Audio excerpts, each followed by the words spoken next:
Can you hear me? Is it working? I can hear you nice and clear now. Yes. Great to see you. Yeah. Great to see you too. Fantastic. So, for those people that don't know you, there may be a few. I doubt there is, but there may be. Could you give us an introduction to yourself if you don't mind? Yeah, of course. So my name is Christian. I'm an English teacher, and I was born in Australia, but now I live and work in Spain. And yeah, so I have a YouTube channel, and I have some other social media, like for example, like Instagram. And yeah, that's what I do. That's who I am. I'm an English teacher. Fantastic news. That's great to hear. And what got you started on this journey being an English teacher? Well, I came into the industry a bit like a lot of English native speakers, which is basically by accident. Well, not by accident, but I came into this world through not through the love of language. I came into this world because you know, I needed a job for money, right? Sure. And that's what a lot of you know, native English speakers do. Like they might teach in Asia, for example, or in other countries in Europe, and you know, they do it for the money, and not necessarily, you know, because their passion is teaching. And then some of those people, you know, they'll do it for a while, and then they will quit and do the next thing, whatever that might be. And then there's another group of those people who discover that they love languages and they love teaching, and you know, they'll maybe go on to get a degree in teaching or get some other qualifications, and they'll do it for the rest of their lives. So I'm in that second category. I love teaching. That's fantastic to hear. Yeah. Now I completely understand that situation because I have had the same situation. I live in Japan, so I went through the same exact same method as you. So that's interesting though. Do you think that people don't know they want to teach before they do it? Yeah, exactly. I think that as the JET program, and you know, you may not need any kind of qualifications at all except language, which you have. You know, I'm not saying that's a good thing, but that's the state of the industry. So there are not many jobs in the world like that where you can show up in a country and just work. So it's a really popular choice. Yeah. Yeah, definitely. I would agree, and I agree that it's difficult whether a person is right for the job, not having qualifications, because like you say, many people do it to find a job to start with, don't they, when they move countries? So that's a very interesting point. And the same for me. Actually, I don't have a qualification. I never did a 3-year degree either. Didn't do the JET program. So it was that situation for me. And my level of English I found was very, very low, although obviously, but as in the explanation side, it was very, very low, but I stuck with it because I enjoyed working as an English teacher, and then my level has grown exponentially since. So it's super interesting, that situation happening, you know. Yeah, Okay, it is. cool. I mean, you know, I remember my first English classes. I had no idea really the difference between a noun and an adjective. I couldn't tell you the difference. You know, just being a native speaker doesn't mean you know anything about language. And yeah, so you know, that was something that I learned on the job, and obviously that's not always great for the students because they become like guinea pigs. But well, I mean, this is the thing, and maybe you have this experience too, is people who do discover that they enjoy teaching. So imagine you go to Japan and you love teaching English, and you decide, okay, so I want to do this in a professional way. So some of those people, they'll go and they'll do a CELTA or a Delta, and that's when they realize Well, actually, this is not what I enjoy about teaching. I don't want to teach students how to use present perfect continuous. I don't want to teach students to fill out worksheets. You know, I want to do all the stuff that I enjoy. Like, I want to have conversations about interesting things. I want to help them to express themselves. And so some people can actually be great teachers, but can be turned off by actually trying to get qualified.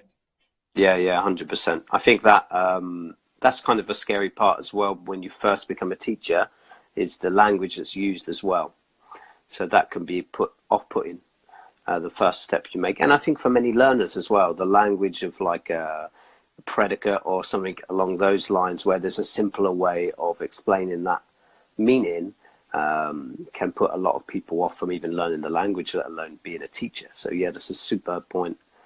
Yeah, exactly. I mean, you know, we don't, you know, a lot of those, that sort of high level grammar is just unnecessary. You know, students don't, you know, they need, you know, as a teacher, you need to have a foundation of grammar so that you can explain some concepts. But, you know, there comes a point where it's just unnecessary, you know, and that you can reach that point very quickly, actually. Yeah, yeah, yeah, definitely. And the thing that troubles me is my biggest problem actually with English language was when I was trying to learn Japanese, because within the textbook they use many terms that I never used because I haven't needed to use them before. Yeah. You know, they're higher level terms, and obviously it's a good learning experience to learn parts of your own language as well. But if that's in like a Japanese book, I'd hate to think of what kind of terms are used within an English textbook. And then since seeing them, you see sometimes the language makes it overcomplicated. Yeah, yeah. I mean, I think sometimes you have to remember that, you know, grammar is a description of the state of language, but it's a description. So what it means is it observes, it's an observation about what language is. But, you know, some people think it's the other way around. You know, they think that if we have grammar, grammar is what defines language. Grammar is what creates language. But that's not true. You know, it's you know, we as speakers and users of language, you know, we're the ones that create all the grammar, and then after that, you know, grammarians can come along and describe what we're doing. And yes, I think it's important for people. It's important for people to realize that that's how language works. You know. Yeah, yeah, definitely. That's a super interesting point as well. And I talked about it in another Insta Live where, you know, a native speaker doesn't follow the same guidelines as a learner would. And I'd almost say that a learner actually has more technical knowledge than a native speaker, you know. So it's super interesting. It's really, really interesting. Yeah, yeah, no, exactly. I mean, I can tell you that right now there are Spanish high school kids who know much more about grammar than I do, much more. And because, I mean, that's part of the culture as well. That's part of the way that they teach them, you know, languages here. But yeah, I mean, again, it's not necessary.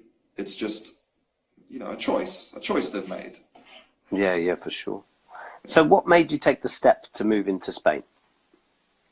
Oh, well, so yeah, I haven't lived in Australia for 20 years. And I decided to come here because I was kind of looking for a bit of, maybe not adventure, because, you know, I'm not interested in, like, you know, climbing mountains, but just maybe looking for a bit of a challenge in life. You know, because in Australia, life is really good. You know, it's very safe and happy, but I think it maybe is not. It's not very representative of how most of the world lives. So you can kind of end up in a bit of a bubble. Yeah, sure. And so here I am. Well, we arrived here at the very height of the European financial crisis, well, the global financial crisis, and so, you know. Really? Yeah, sure. Yeah, 2010, and everybody said, you know, what's wrong with you? You're an idiot. Like, you've left Australia to come here. We got all these problems. Like, what? You're an idiot. Wow. Yeah. So what about you? Why did you move to Japan? Good question. I thought about it for a long time. Sorry, I've just got to turn my fan on. I thought about it for a long time, and I decided that it's like been a place that I always had some kind of interest in, and I probably would never have done it, to be honest with you, 100% honest. I was one of those comfortable people. I kind of enjoyed I lived in a very small village in England, and on the edge of Dartmoor, which is a national park, and it just so happened I changed jobs. I was in the hospitality industry for about 8 years, moved to a job where I work with adults with learning disabilities, and at that job they had a lot of it was a charity. It is a charity. Sorry, it's not what.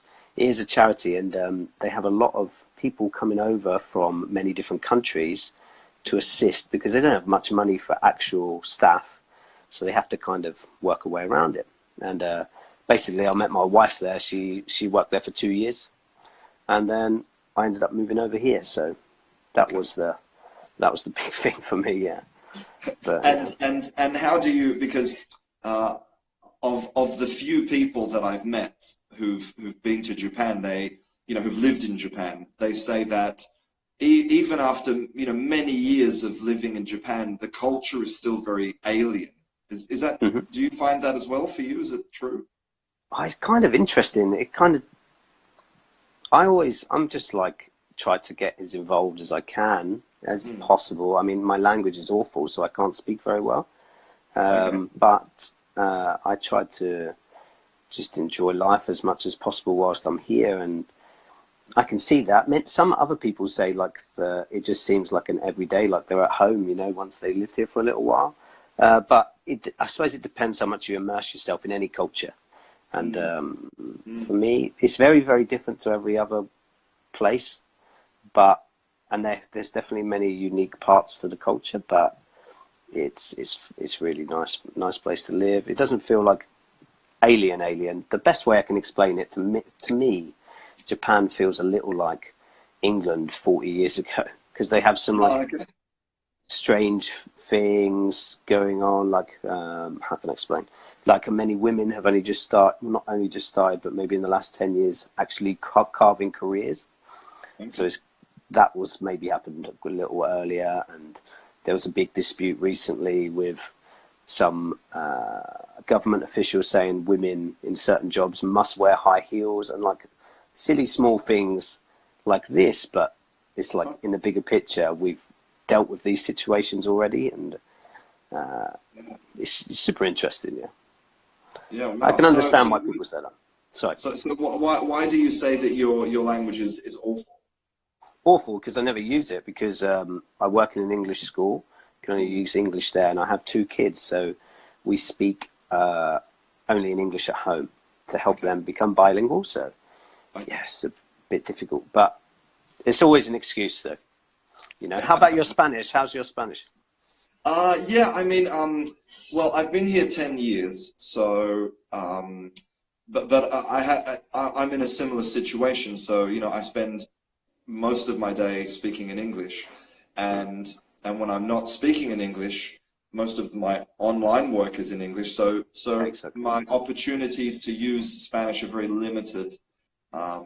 So yeah, my Spanish is far from perfect, even after 10 years. So yeah, sure.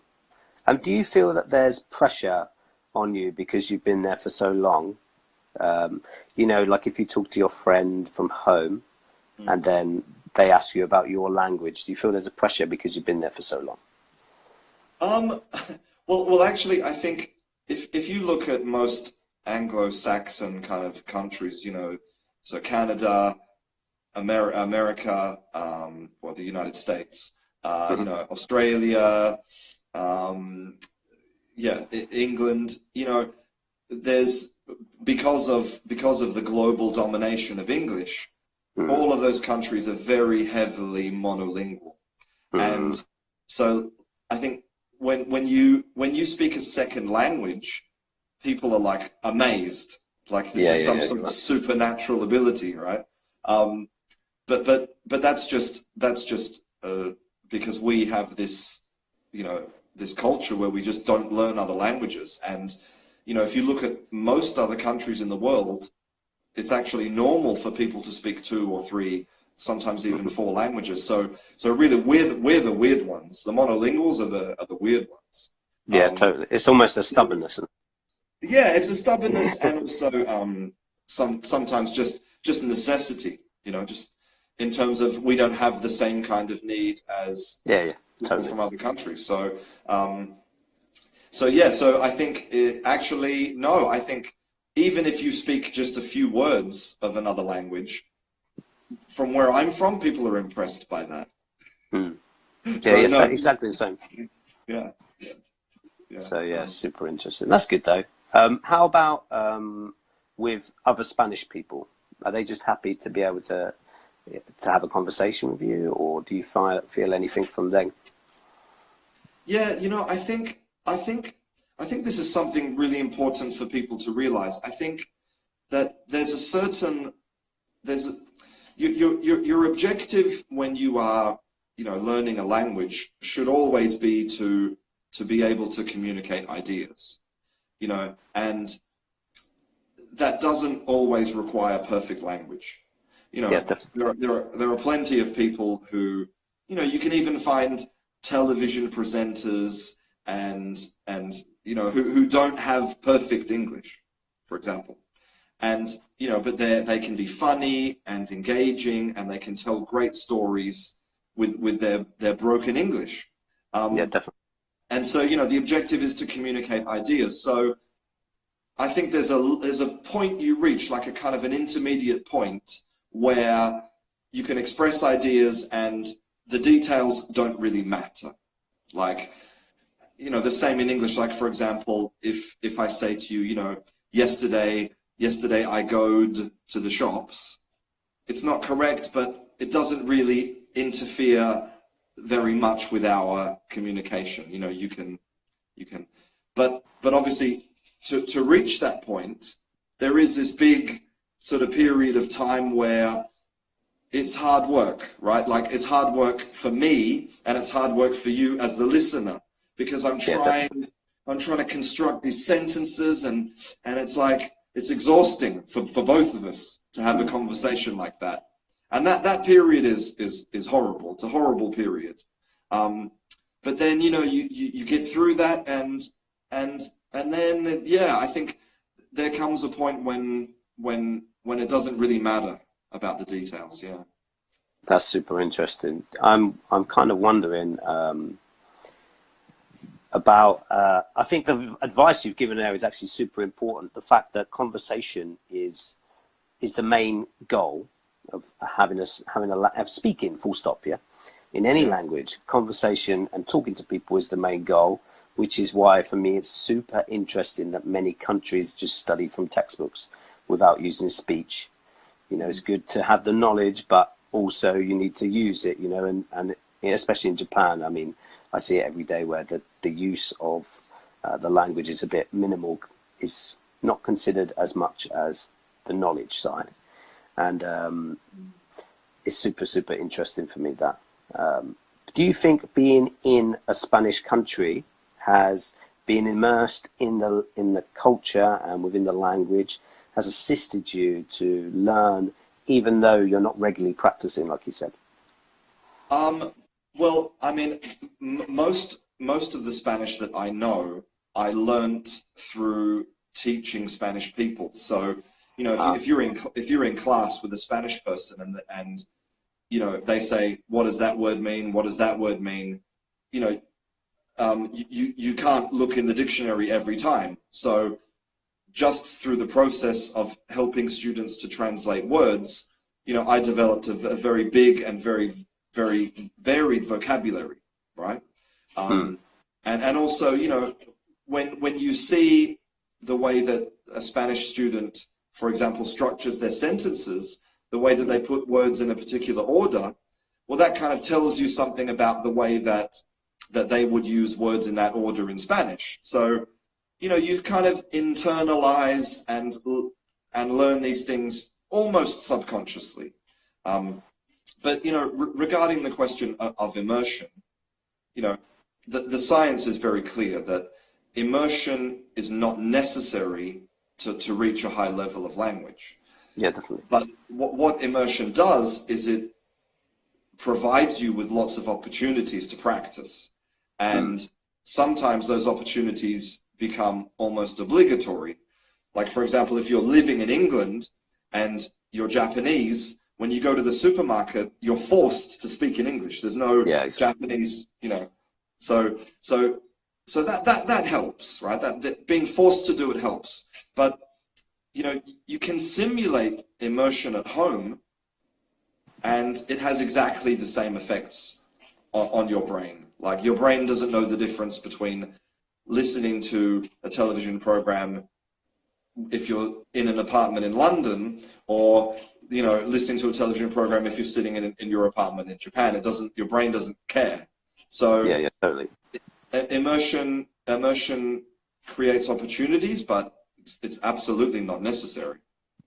Yeah, you're right. I think also that the one thing it definitely helps with is, you know, TV and movies can only take you so far. The real life situation, like we spoke about earlier, a lot of native speakers do not use the correct grammatical forms like a textbook. So I think if you're within the country, you learn those. Definitely your listening picks up because you hear those differences, and then that must help you in a different way as well. Do you think that being an English speaker is a native English speaker can be a negative for when we're trying to learn another language?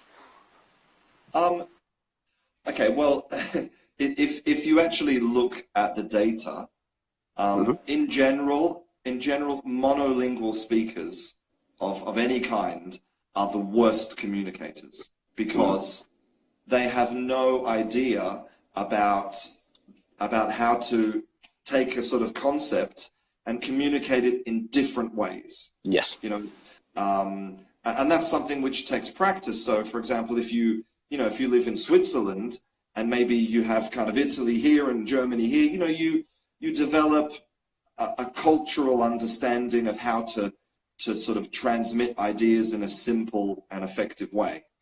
So that's the first point, is that we're bad communicators to begin with, right? Yeah, sure. But regarding the second question, well, you know, languages are like a continuum. So for example, there's much more similarities between Spanish and Portuguese than there is between Spanish and Japanese. And sure. You know, part of that is geography, and part of that depends on historical things like migration. You know, in fact, there's a group of people in China who speak this language, which is actually an Indo-European language. So even though they're over there in China, that language is much more closely related to English than it is to Chinese, right? So it's kind of weird, but and depending on the continuum depends on how easy it is for you to learn that language. So for example, you know, for an English speaker, it's much easier to learn Spanish or French or Portuguese than it is to learn Japanese, because there's a lot of grammatical structural similarities, there's a lot of shared vocabulary, and also a lot of similar kind of cultural kind of concepts that are built into the language, which probably is something you've discovered in Japan. Like, to give you an example, we have this expression in English which means to reach for the stars, right? And in English, to reach for the stars means to be ambitious and to have sort of high hopes for the future. Yep. But that same expression in Chinese is negative. It means it means because it means that you're above your station. You're being too ambitious. You're being egotistical. And so even though we have, you know, grammatical and vocabulary similarities, without understanding the culture, you know, you're going to fail. So it's important as well, you know, when you're learning a language, to incorporate your understanding of culture, right? Yeah, definitely. You're 100% right. Each culture has, especially the status. For example, what you touched on about China, they kind of have their place within society, and they must respect certain wishes or certain. I know in Japan for sure, there's a big respect on the elderly and how you deal with them. So that's part of the culture, regardless of your skill level or any kind of job. Oh, there we go. It always happens. Sorry about that. Regardless of your skill level of any kind of job, you always must respect the person who's been there for longer, and all of these kind of tropes. And then if you use certain language that's informal, that can come down as a negative. And obviously we have that in English as well, but I don't think it's the same level, you know, as here. It can be seen as a very, very, very negative reaction. If you don't know about that culture, then it can be, that can have a negative effect on the language that you use, and have a negative effect on yourself because you don't have that information, you know. It's interesting that what you said about the timeline. That's really interesting, because a language travels, hasn't it? It's traveled and evolved over time. Yeah. And like you say, it is like a timeline, really. And obviously the distance between Europe and Japan has been one of the reasons why they're not so similar. But many languages, especially in Europe, is a big example. Yeah, Europe, many languages have similar structures because of the origins of the language. Do you think that helps Spanish learners studying English? I think it's funny, but I think it depends on how much experience you have learning languages. So, you know, probably for an English person who has no experience with learning a second language, you know, they look at something like Spanish and it's like, wow, this is really hard. Like, I have to remember all of these different verb endings, and you know, some of the I have to my adjectives have gender, you know, the nouns have gender. It's like, you know, it's this big complicated thing. But then, you know, if you then go look at maybe Arabic, and you look at the way that works, and the grammar is completely different to English, well, that's another order of difficulty. So if you were to look at all of the world's languages in total, then I would say to an English person, well, actually, Spanish is pretty easy. So, you know, you should get involved with that, because, you know, you could probably, because, you know, there's so many similar words, you could probably quite easily pick up a Spanish newspaper, and you could probably highlight, you know, 50% of the words, you would know what they mean just by looking at them. If you did that in Arabic, no, you get like 1%. So that's super interesting. Yeah. Like in Japanese as well, right? Like, I mean, well, obviously it's not normally written in with you know, in the Latin alphabet. So, you know, and again, that's much immediately, it's much more difficult, Japanese, right? Yeah, no, they've got 3 alphabets, and one of them has over 10,000 characters. So yeah, this is a slight issue. You know, I think kind of in terms of memorization, English is slightly easier. But I think actually English is kind of slightly easier than most languages in terms of the super basics. You know, like alphabet is just 26 letters, and although there's many blended sounds, many silent letters that and slightly different phonetical sounds, I think all in all, like the very, very, very basics, and just getting by, I think it can be done quite quickly. But as in, if you're trying to upgrade to a higher level, like in Japanese, just those basics, it takes a very, very long time to practice, you know, and it's a mixture of all 3, so you have to learn all 3. So it's a bit less. Yeah, exactly. And I think you sort of only realize that when you know, when you look at other languages, like do you know the Navajo language from the United States? I don't. Well, so there were these Navajo Indians, and the American military used them during World War II as communicators, because the Japanese couldn't break the codes of this Navajo language. Mm-hmm. And it turns out that Navajo is just ridiculously complicated. And I'll give you an example of how. So if you look at most languages, and I say most, they have some sort of system for conjugating verbs. So, if you look at Spanish, you have like 5 different people, I, we, you, us, and for each one you have a different verb. So that's difficult. And then in English you have only two different verb conjugations. So we have, English is easiest. Then we have a language like Spanish with more conjugations. Japanese, I don't know how it works in Japanese with the verbs. They're messy. There's many. They change the verb endings a lot. The verb ending really changes the whole sentence. So there's a pattern, right? It's like, if it's me, then I change the verb in this way, or if it's kind of maybe, well, I'm not exactly sure, but maybe if it's a masculine or feminine thing, you change the verb in this way. It's something like that, no? It's more like situational, so slightly different. So they have like I, me, we, she, etc., but it doesn't affect the verb. It just, for example, if you want to say let's do it, it has a slightly different verb ending to just saying I'm going to. If you get what I mean. So it's kind of like a run and running, those two different endings, but then there's every situation it alters. So it's a bit messy. Okay. Well, but there's sort of some type of, you could almost say there's some type of rule for how that works, right? Yeah, sure. Yeah. Well, in this Navajo language, every single verb is just different, and there's no rule.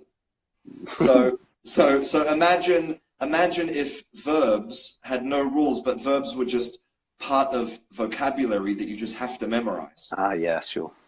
Yeah. So that's just, so that's an example of how complex languages can get. And so when you look at English, you're absolutely right. You can get started pretty quickly with making sentences, right? Yeah, I think so, yeah. Which is a good thing. Yeah, definitely, 100%. There's a question, like when I messaged you to ask about this, there's a question I had in mind from the very start as soon as you accepted it. What's your opinion, being an Australian, that British and American English are the main two factors that people ask for? They always ask for American English or British English, but we don't talk about Canadian English, Australian English. I don't know the difference between Australian and New Zealand English, if there is one, but it may be similar to like Scottish and British, Scottish and England's English. I'm trying to work out the best way to say that. Yeah. What do you think about the fact that it's split into just two and not split into like 4 or 5 different versions? Yeah, well, I mean, I think I don't blame people for thinking that, because I think it's just a result of the perception of people, and the reason that we have this perception is actually because of the way that traditionally English is marketed. So it comes back to a question of marketing, and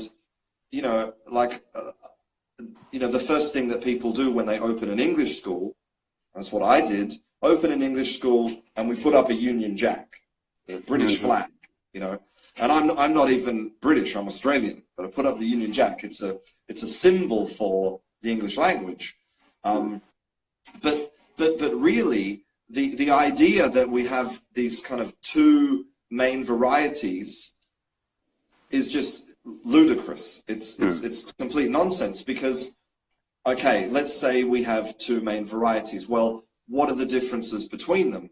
Well, some people say, and you'll see sometimes in YouTube videos or on Instagram posts or whatever, you have like lists of different words. Like in America, they say trash can, and in Britain, you know, we say bin, and in America they say, I can't think of any more examples. Eggplant, aubergine. I've got loads of them because I've been doing stuff like that recently. Eggplant, aubergine. You know, yeah, exactly. Yeah, exactly. And it's true, and it's absolutely true. Of course, these differences exist, but the list in total, maybe, you know, let's be generous. Let's say the list has 1,000 words, right? Well, and it's not 1,000 words, but let's say it is not 1,000. so.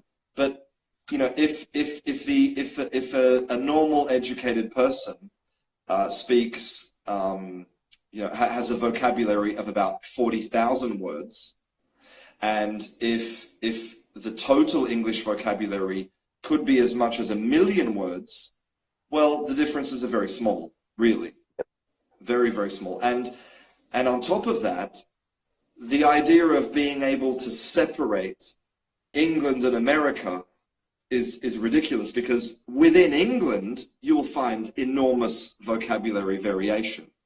Definitely. You know, there's lots of jokes about that, about what's the famous one? What do you call yeah, you know, if you have a piece of wood stuck in your skin, a little piece of wood. Yeah. Well, I in Australia we call it a splinter.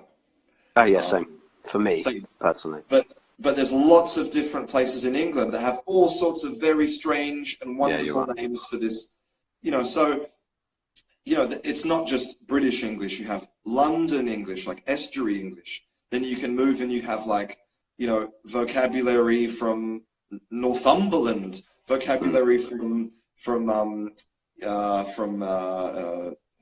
can't think of any places, but Birmingham or Manchester, Liverpool, yeah. Exactly. And I mean, and look at the differences in accents as well. You know, between a Manchester and a what's the name of that place? A Brighton. You take a Brighton accent and a Manchester accent. They're both British English, completely different. That's like Scottish, even Scottish, Irish, Welsh, and English. How would you even say that? Just English? I don't know. Is that allowed? But you know what I mean. Like England's English, Scottish, and Irish, and Welsh. All of those English sounds are completely different, even though that's all technically Britain or British English. Yeah, exactly. So different, unbelievably different. Yeah, and people also need to realize that, okay, so let's say, okay, we think that real British English, the English that we're talking about when we separate British English and American English, is here.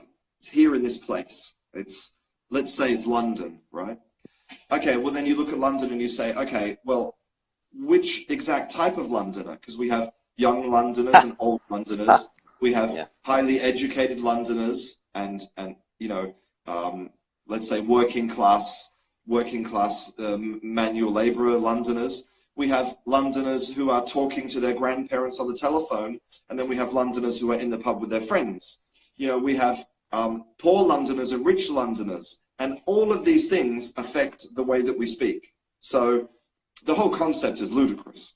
Yeah, 100% agree. I just should just be English. It shouldn't be like shouldn't be segregated into a certain place. I think it's the only reason why it should be done, and it shouldn't be as broad as British or American, should be for accent, to be honest. And then you should just know, you should just be aware of the other types, and that should be taught as well. I think, like, you should just learn there's other versions, because you're going to come across it, you know, because the people who are learning are preparing. I know that when I was teaching online a long time ago, the people that are learning are preparing to move country.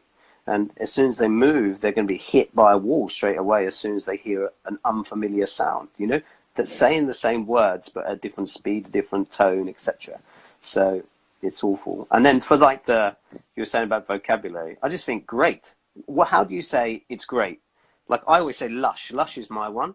But you go to every single place. I guarantee every single place has a completely different version for saying it's great, you know, and just a simple thing like that. But yeah, exactly. And if you ask a 16-year-old who spends all day on Snapchat what the word is for something great, and then you go and ask a 50-year-old lawyer they're going to have different words, Yeah, but it's totally. the same, you know. So there's so many factors, really, you know, so many Yeah. factors, and as you say, it's, you know, this is one of the reasons why we have to, you know, eliminate workbooks from the classroom, because it doesn't help students to have materials that are not authentic, right? Yeah, yeah, and also they just become outdated so fast.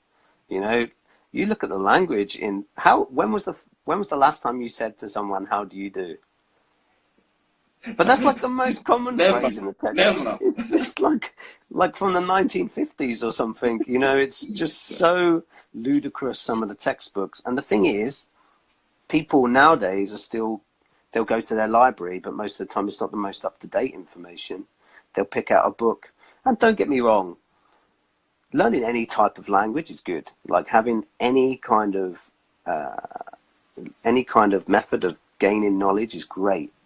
But it's just, they're not timeless pieces of work at all, you know, because it evolves so fast. It's crazy how fast English evolves. Any language evolves. Yeah, So, yeah, exactly. And well, I mean, you know, that's just one part of the problem with workbooks. You know, I mean, another part is what you're doing is you're saying to your students, well, I don't care where you live, I don't care how old you are, I don't care what you're interested in, you're going to learn this. yeah, And, yeah, you know, the idea that someone in an office somewhere in Cambridge who looks at a corpus of text and says, okay, these are the, you know, 20 most common words related to music, so they're going to go into chapter 4, and then we're going to send this book to Japan. And I mean, the whole concept is just wrong, because you're removing the student from the process.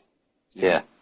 But, you know, again, any type of material is better than no material to an extent, isn't it? But luckily now we can pull away from that with the internet. You know, there's so much free content available from different places, and it gives you opportunity to learn a lot of different things from different areas that maybe wasn't available in the past. So I think people are starting to, although that has affected attention span whilst learning, I think people are starting to understand that the textbook isn't the be all and end all anymore.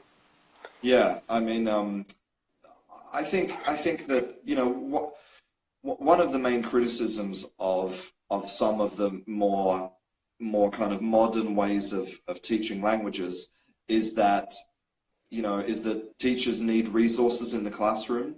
You know, like they need sort of a structure, they need something to, a guide, sort of help. And, you know, I do understand that, because, you know, a lot of teachers do not have time.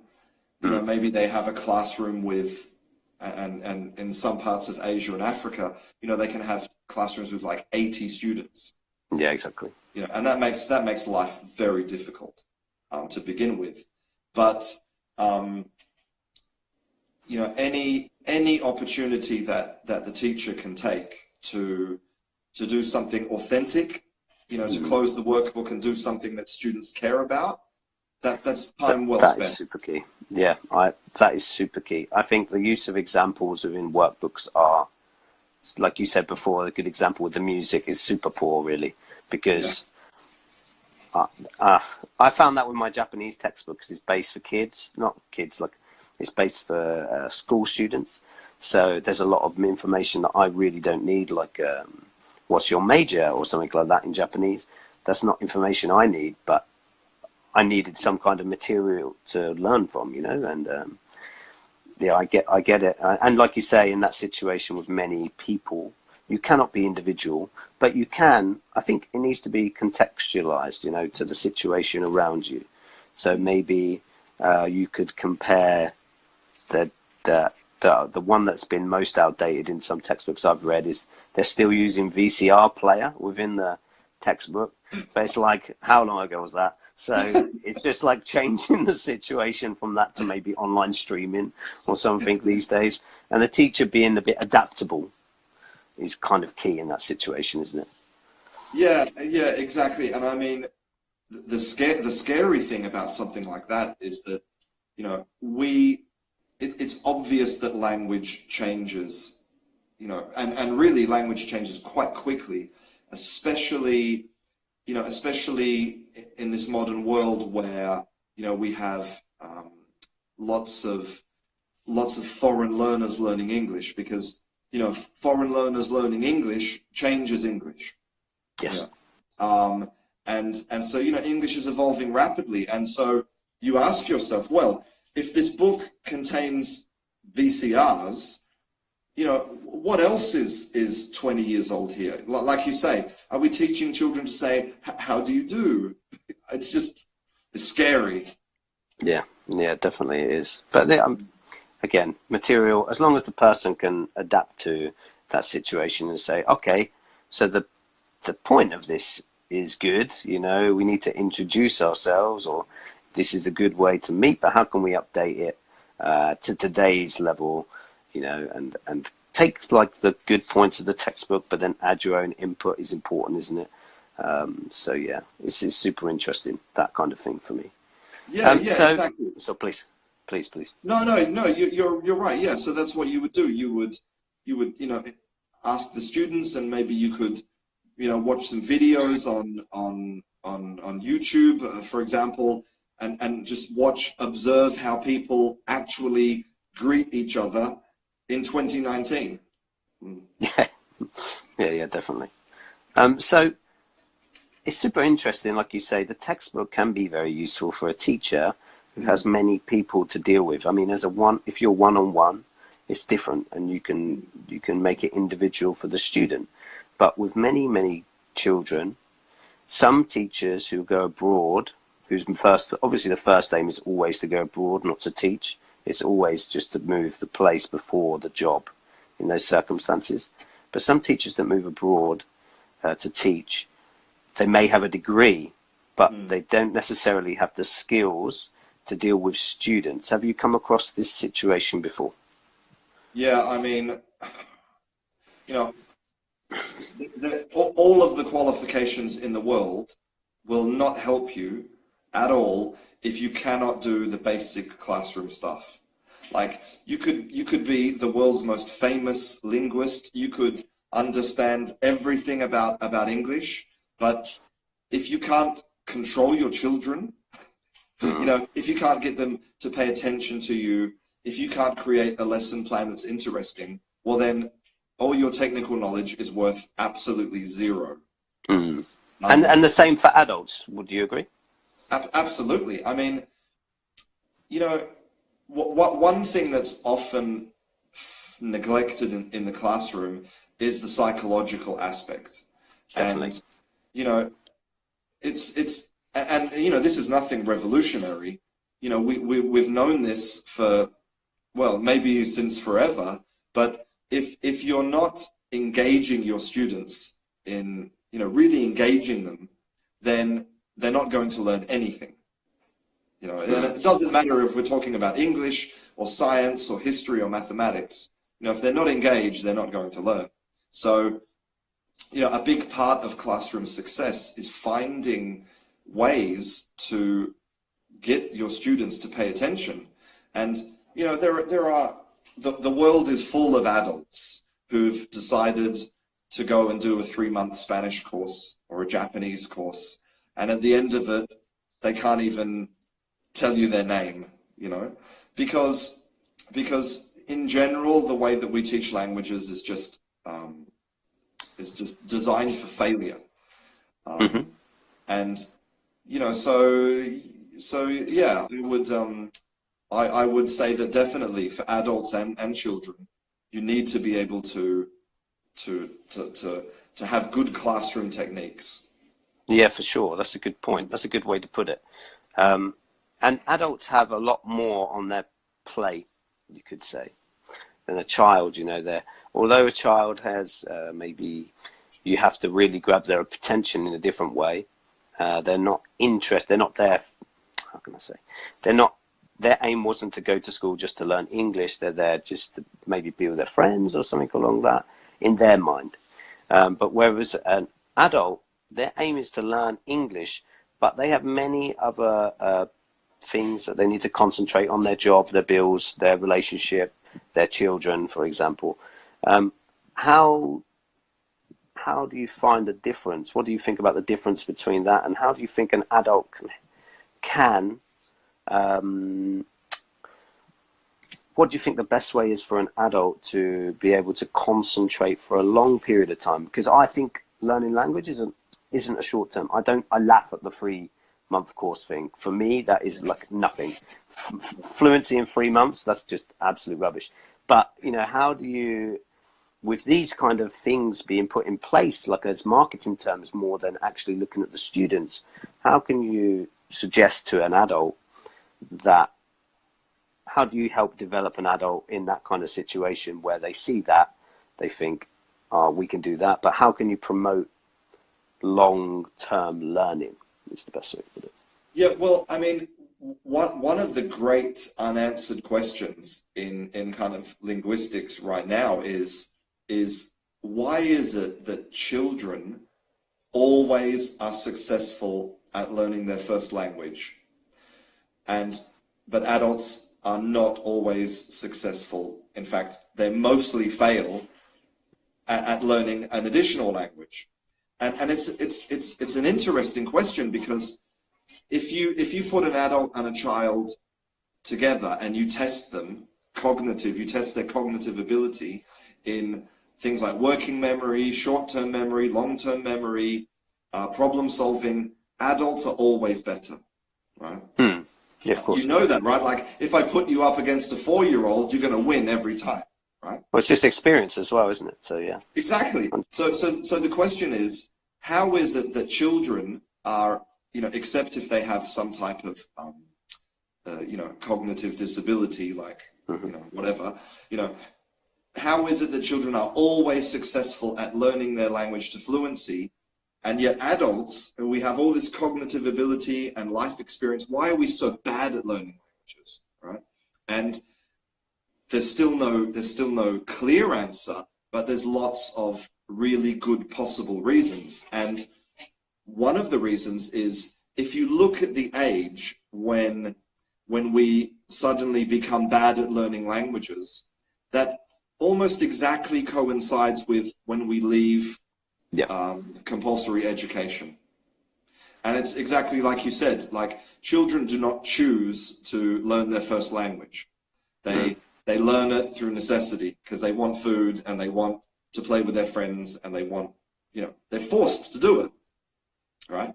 And as soon as you become an adult, you have other responsibilities. You have work and you have life, and also, so that's one reason, right? Is time. So that's one possibility. Let me say, possibility. Second possibility is that adults are really good at doing things without language. We can get by. Yes, that's a good point. Yeah. So like, if you're in Japan, I know that you as an adult can do things like buy a train ticket and go to the supermarket and, you know, do all sorts of things without actually speaking any Japanese. Yeah. Right? Because you have other kind of skills, and children don't have those skills, right? Yeah, totally. You know, the kind of completely things right. That's a good point. Yeah, the kind of things that children want to do, like they want to play with their friends and they want to ask for things. They cannot do that without language, right?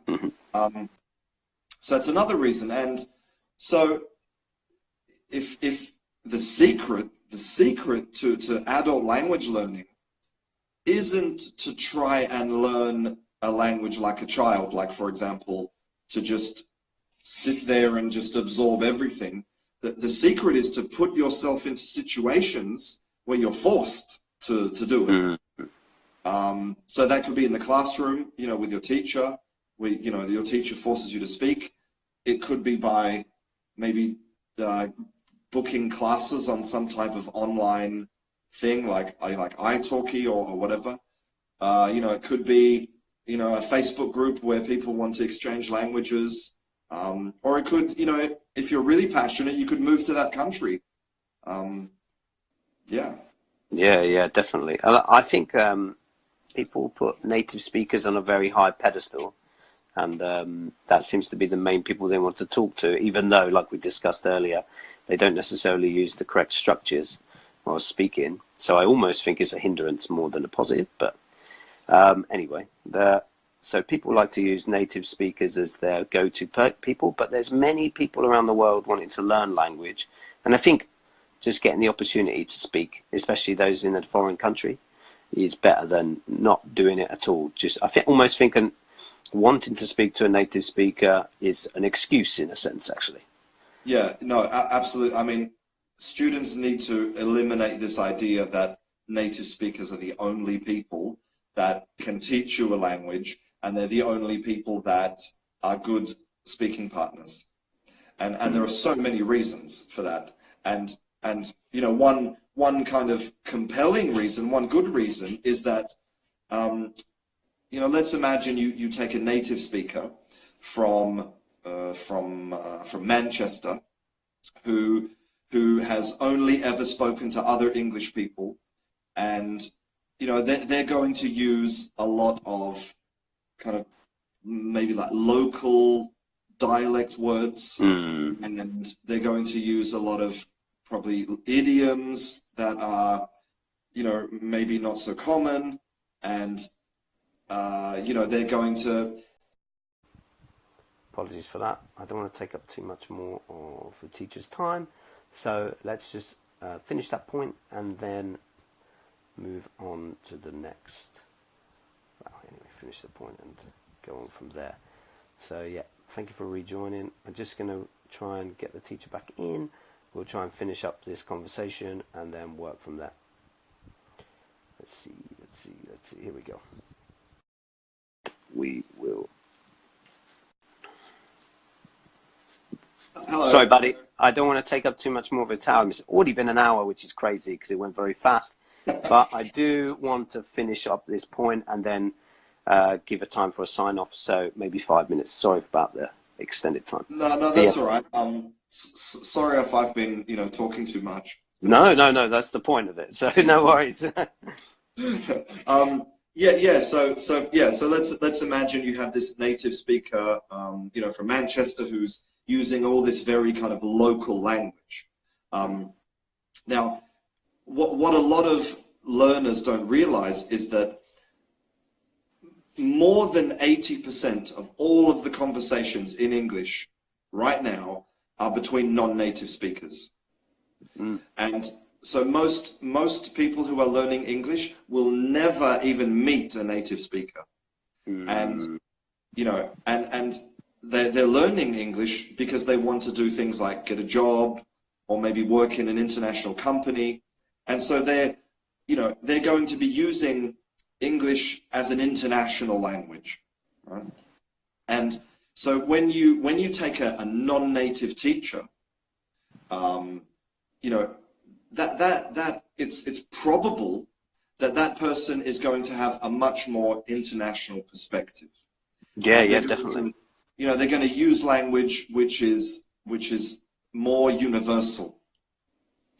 And that's beside the fact that we have to remember that just because you're a native English speaker doesn't mean you're a good teacher. Yes. Right? There are plenty, and I'm sure you've seen them in Japan all over the place, plenty of native English speakers who are terrible teachers. I was a terrible teacher at the start, Yeah, me too. Me too. Me too. And there are really amazing, fantastic non-native English speakers. Who have gone through the same process that you have, so they understand the whole concept of what you're trying to do. So, actually, funny you say that. I'd studied for a test. I didn't have I wanted a Japanese teacher. The Japanese native speakers were speaking too fast. I couldn't understand what they were saying. So I ended up going to a teacher who's from Vietnam. She speaks Japanese, went through the same test structure, and I passed the test because she knew exactly what I needed and the native speakers didn't. So, you know, it's... Yeah, exactly. I mean, they're bringing a non-native, you know, teachers bringing so much more, right? They're bringing the understanding of what it's like to learn another language. They're bringing this cultural knowledge about, you know, maybe how you see Japanese from your perspective. So, yeah, I mean, yeah, a good teacher is a good teacher. It doesn't matter what their native language is. Definitely. And I've just got one more question. Sorry. I just thought of it a minute ago. I thought it fits this topic. So English, like you say, is an international language, yeah? And we talked about there being the split of American and British, and how that's kind of nonsense really, but it's used.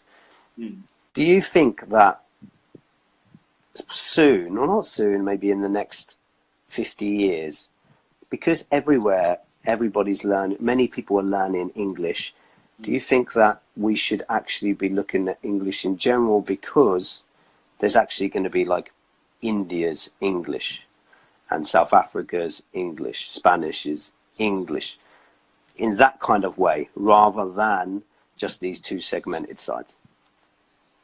Yeah, well, I mean, to an extent, this already kind of exists. Like you have, you know, like Singaporean English, and I think, like, for example, a lot of people like to talk about the difference between a language and a dialect, right? Which is a bit like, you know, this language is this real kind of authentic thing, and a dialect is some sort of inferior part of the big mother, you know? Like a dialect is maybe somehow it sort of takes pieces from this, and it's not really a language because of whatever reason, because the pronunciation is this or the grammar is this, or but really language doesn't separate into any kind of categories at all. Yes. You know, language is very much a big, disgusting mess, a big blob of goo. You know, it doesn't have any clear boundaries. It's not neat or easily described. It's just this big, disgusting mess, right? And you know, so I wouldn't even say that there's going to be Indian English. I would say that there's going to be maybe Kolkata English, which is influenced by all of the culture in Kolkata and the kind of things that people in Kolkata need to speak about every day. And then there's going to be, you know, Delhi English, which is going to be similar but different because of the necessities and needs of the people there. And in between, there's going to be this kind of fluid, disgusting mess of you know. So, and I think it's really helpful to think of language like that, because it helps you to understand that really the details are not important. You know, what you need to focus on more is, you know, what do I want to say, and how can I express that with the tools that I have right now? You know, it's not the reverse. It's not saying, okay, so if I want to express my idea, I need to know this. Well, no, you go in reverse. You say, okay, what's my idea, and how can I do that? Yeah, exactly. I love the way you've put it, because that is very similar to the way I think. I just I found it very interesting you putting it into city locations in what someone would say is a non-native country, non-native English speaking country, but I haven't thought that far ahead. I was just thinking country terms, but it could definitely, because English is seen as that important to many people, and I don't see why it wouldn't potentially go to that level. And that's another reason why I think that you don't need to just rely on a native speaker, because eventually is going to be the same everywhere. Yeah. So everyone's going to be potentially a native speaker. And many languages are getting lost through this shuffle. Maybe they'll just go down to like 100, or maybe more than that, 500 languages. There's like 3,000 at the minute. But eventually some of these are going to be lost, and it just makes sense to me. It's very convenient if we all speak the same or a similar language, or if everyone knew some part of most languages, and that's what seems that everyone wants to do at the minute, especially now the internet's here. It's made it a lot easier, so it makes sense. It makes sense to me. So anyway, sorry, the time, it's been an hour and 10 minutes or something. Thank you so much for your time. It's super interesting. You have a lot of knowledge, and it was great to listen to what you were saying. Thank you for listening to me. No, not a problem. Is there anything you'd like to promote while you're still here? No. The only thing that I want to promote is the burning of all of the textbooks that you have in your house. If you have a textbook, set it on fire and be free. That's it. Fair enough. Good advice. Good positive advice. All right. It's nice to talk to you. Yeah, great to speak to you. Thank you very much for your time. Thank you to everyone that joined, and look forward to speaking to you again in the future if we get the chance. But Awesome. yeah, thank you very much. No worries. Thank you, sir. Bye. Cheerio. Bye.